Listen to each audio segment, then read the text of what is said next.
Bem-vindos! Hoje a nossa conversa vai mergulhar num texto bem interessante.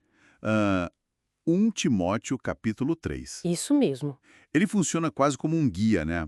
Sobre liderança, conduta na comunidade cristã lá do começo. Ok, vamos analisar isso. Exato.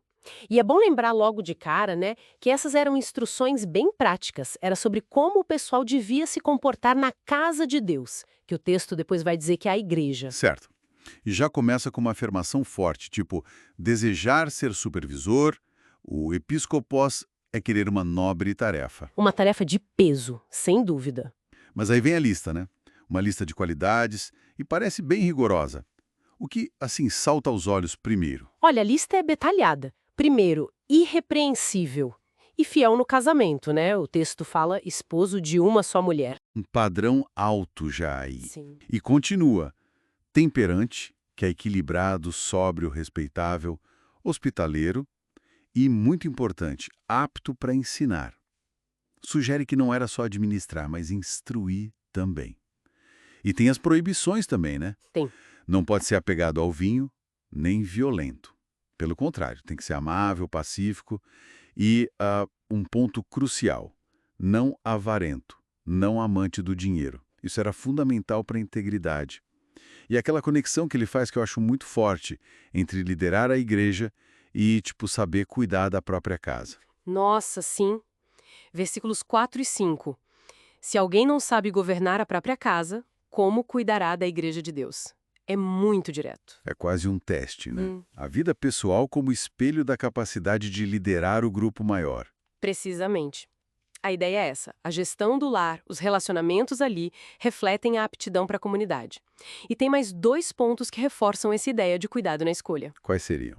Ter boa reputação com os de fora da comunidade, para não cair em descrédito nem dar brecha para críticas. O fascinante aqui é como eles olhavam para tudo: caráter, família, reputação interna e externa.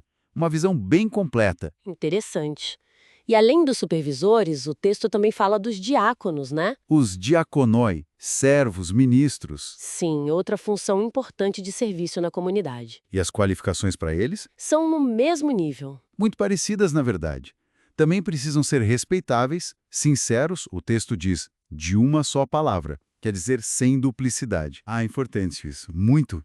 E, de novo, não inclinados a muito vinho, não cobiçosos de ganho desonesto, integridade financeira de novo, o padrão moral é consistente Totalmente. e devem guardar o mistério da fé com a consciência limpa, ou seja, a conduta tem que estar alinhada com a crença. Sim.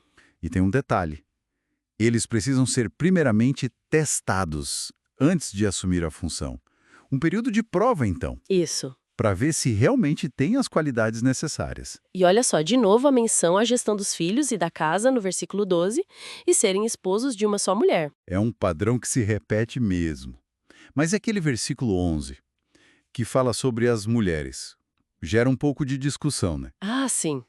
O texto grego só diz ginaicas, mulheres. A dúvida é, são as esposas dos diáconos, que também precisavam ter um bom testemunho, ou seriam mulheres exercendo a função de diaconisas?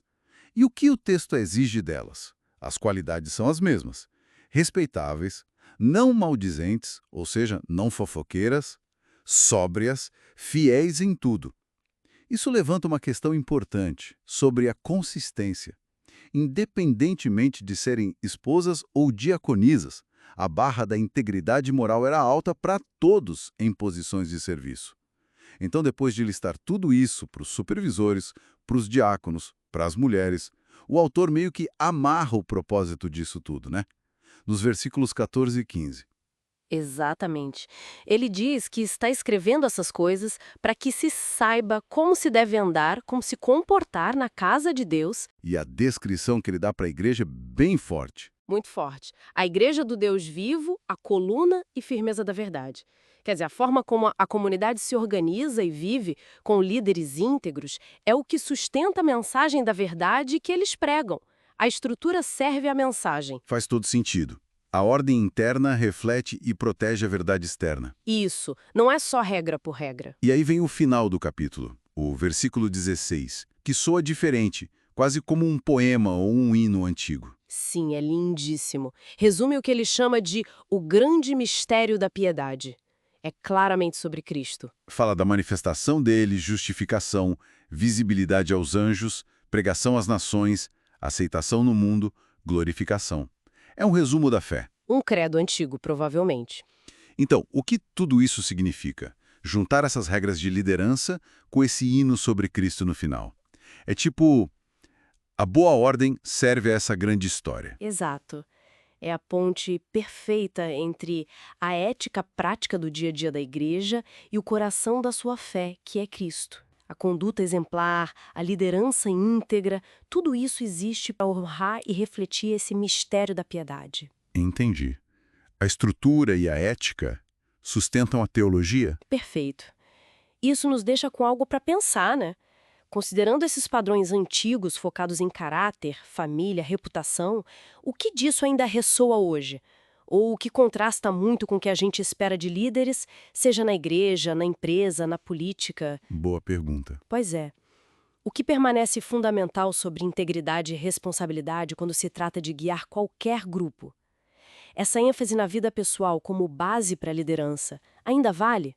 Fica aí a reflexão.